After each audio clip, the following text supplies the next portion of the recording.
Ladies and gentlemen, Kevin Hogan coming to you from our world headquarters here, the Cathedral of Fine and Historic Firearms Collecting in Bedford, Texas.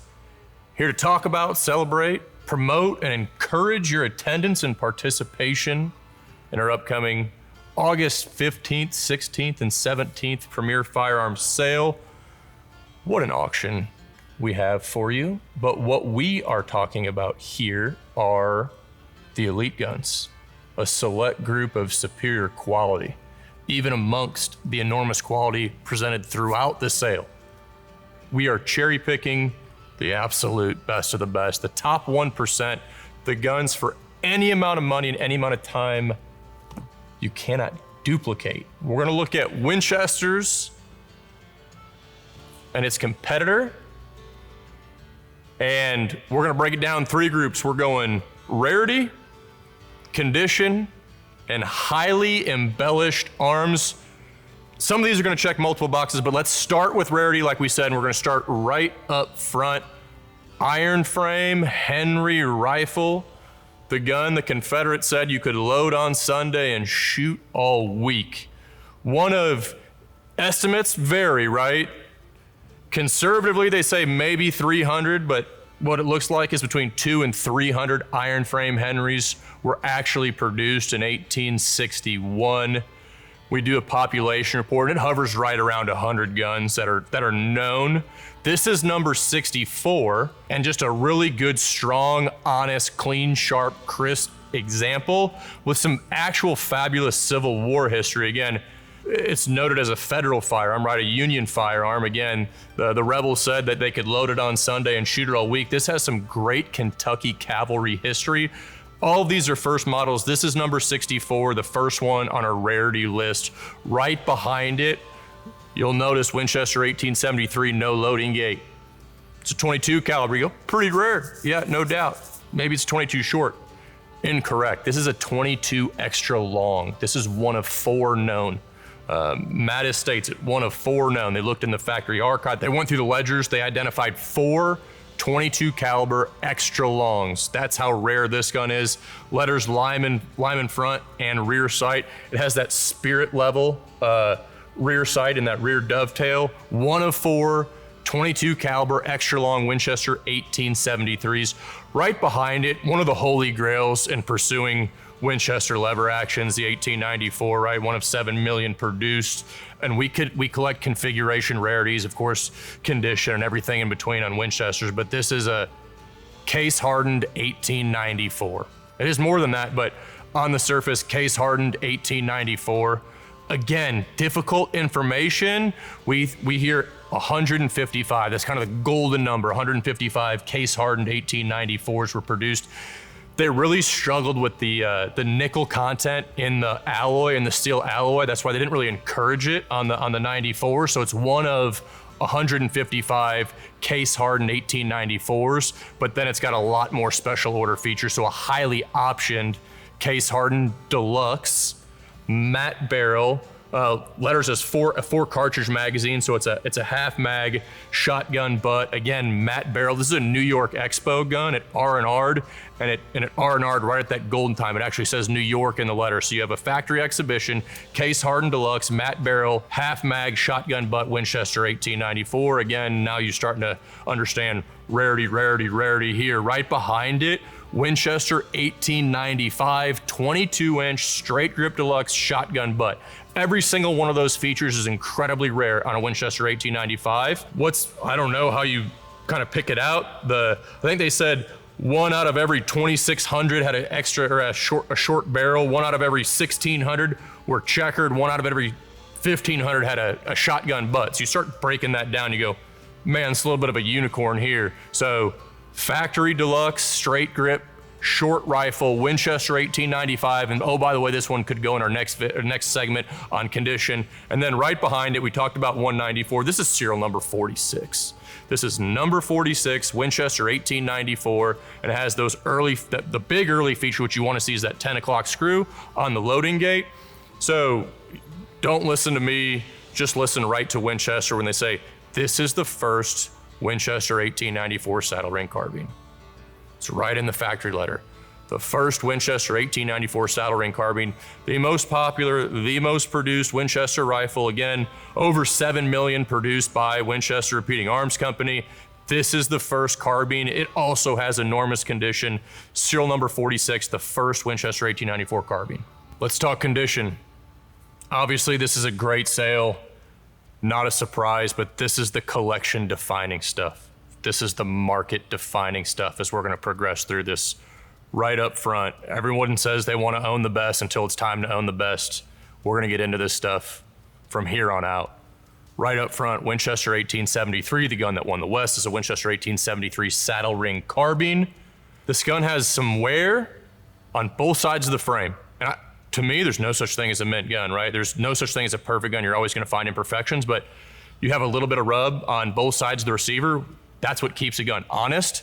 What you'll see on this 73 that you don't experience anywhere else are original polishing lines. This is the last steps of finishing before something would left the factory. So to me, this is the finest example of a 73 carbine that I can recall in my history of handling these guns. And it's the kind of the devil's in the details there. It's on those polishing lines on both sides of the receiver. That's the Pelton family collection gun.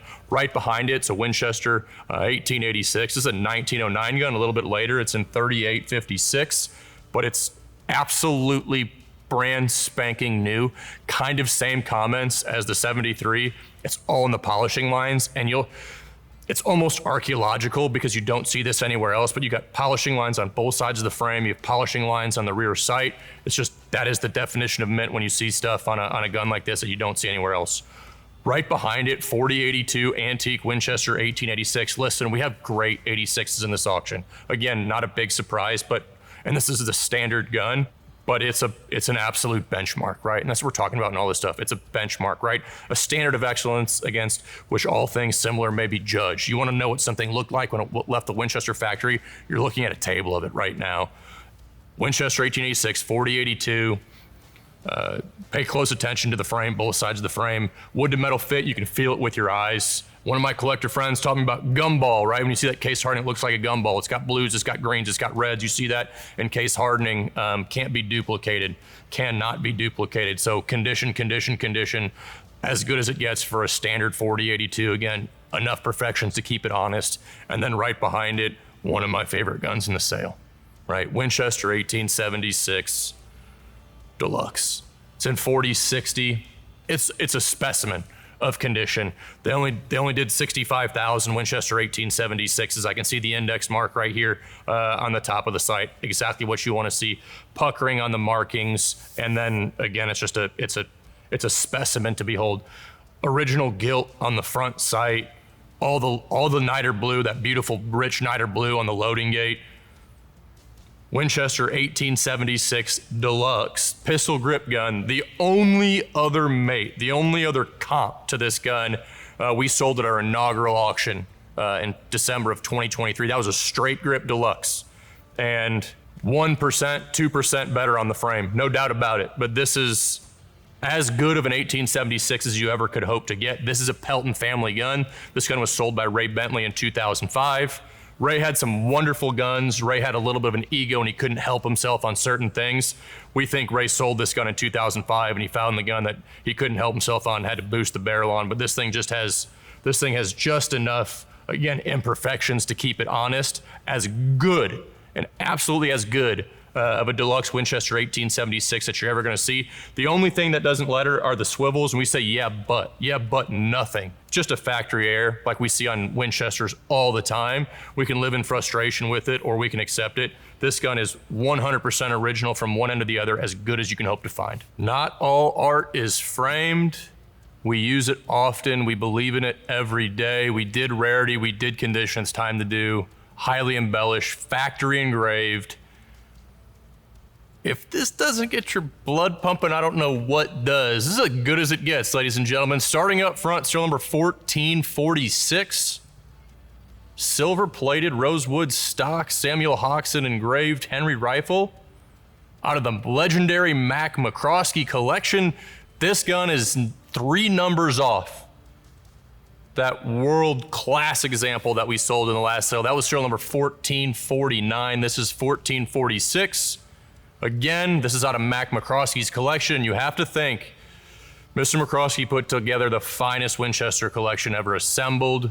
Just in the same vein as George Lewis, if he had the opportunity to trade up, he would do so. This is the finest example of a silver-plated Henry rifle that he could find.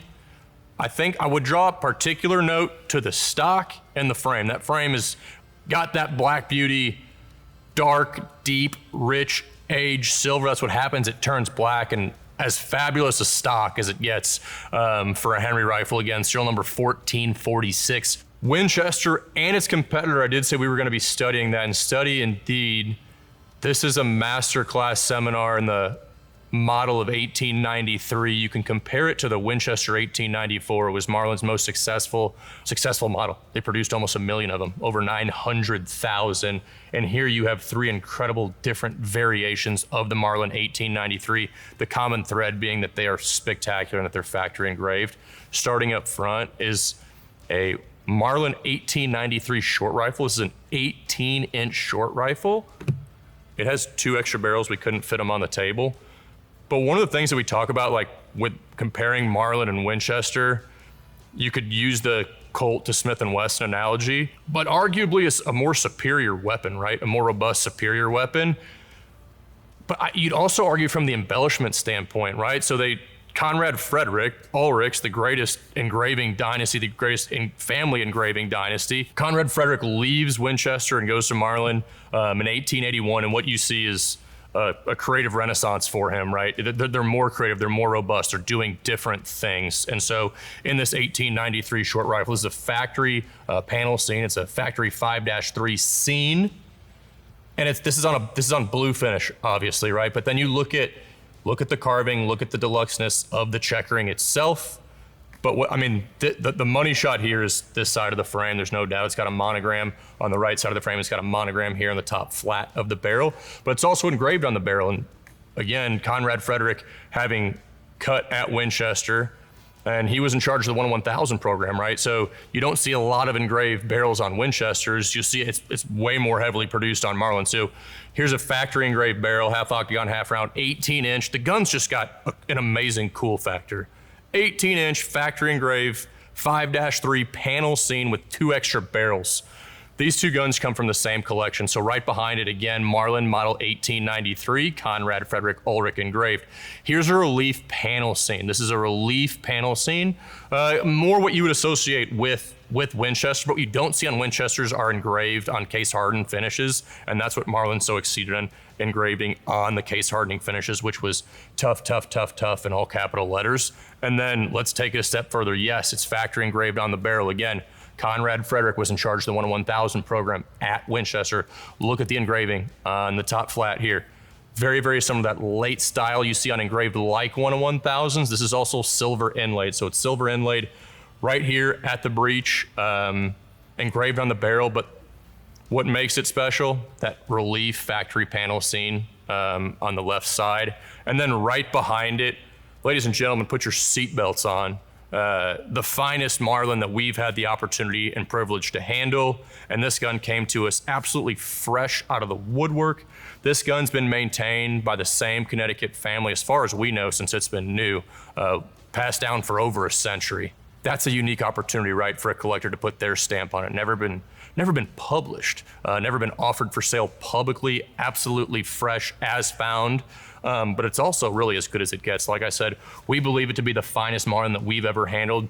Gold inlaid, platinum inlaid. So we went from engraved barrel to engraved barrel silver inlaid to engraved barrel gold platinum inlaid. What's interesting is this is also the same panel scene as the short rifle. This is a factory 5-3 panel scene, oak leaf scene with a beautiful moose, but it's also a specimen of condition, right? And just ultra rich, ultra beautiful. You look at the deluxeness of the checkering itself, and this is what we live for. This is why we do what we do. Rock Island Auction Company handles the finest firearms in the world. When we get to say this is the best example that we've seen or cataloged, it means something. It really means something. So this is a Friday morning gun. Friday morning's going to be spirited. Rounding out our highly finished arms category, our factory engraved category for these wonderful lovers. Again, Man, pound for pound, as good of a lever action auction as we put together, and this is just the best of top 1%. If you're gonna push hard, LD Nimschke-Engraved, cased Winchester, 1866. I think case Winchesters are the ultimate because they are so rare. This is a famous gun, manufactured in 1870, with a little bit of history. The original owner was a Jerome Hill, who was supposed to be a well-known railroad magnate, but there's no inscription on the case, no inscription on the gun, and kind of the point is the gun stands on its own 2 feet as one of the finer examples of a Nimschke-Engraved Winchester. And you know, this gun's near and dear to my heart. It was originally sold in out of Eldon Owen's collection. It sold to the great Bobby Smith. Bobby Smith sold it to Wes Adams. And I remember vividly sitting down with Bobby Smith, and he was telling me the story about this gun. It's an adage for fine and historic firearms collecting. And it was, you know, he and Wes had the opportunity to compete on this gun. Bobby won, and Bobby bought the gun. And it was one of Wes Adams's big regrets. It was the one that got away, right? The old adage is, I would rather regret the gun I didn't buy than the gun that I did buy. But also, these opportunities are so fleeting. And rarely do you get that second chance, that second opportunity. And Bobby told me Wes bothered him for years on this gun to get this gun. And he called him at a supermarket on a Sunday afternoon. And Bobby answered the phone, and they struck a deal. And that gun, it's always stuck with me on this gun. And that's kind of how good and special this gun is. Again, I think cased Winchesters are the ultimate. It's got a beautiful Deluxe Hartley and Graham case with all the 44 flat rim cartridges. You need 2 people to pick it up. It's very heavy, but this gun has a remarkable presence. Silver and gold, again, Nimschke-Engraved. And just his hand, as subtle but perfect as it gets for Louis D. Nimschke's hand. And I think now with Black Beauty 1.6 million, hey, Louis D. Nimschke's plus the Grant Remingtons at over $5 million, Nimschke he's the one. He is the most prolific, the most celebrated, the most collected American engraver. So here you have a fabulous example of a silver-plated 1866, produced in 1870, and it's a condition specimen. It checks all those boxes we talked about, right? Starting with rarity, going to condition, then to factory engraving. It's a great way to bookend this fabulous series, this look, a select group of superior quality firearms in this just absolutely sensational August 15th, 16th, and 17th Premier Firearms Auction, held here live at the Cathedral of Fine and Historic Firearms Collecting, Bedford, Texas. History lives here. Come make it with us.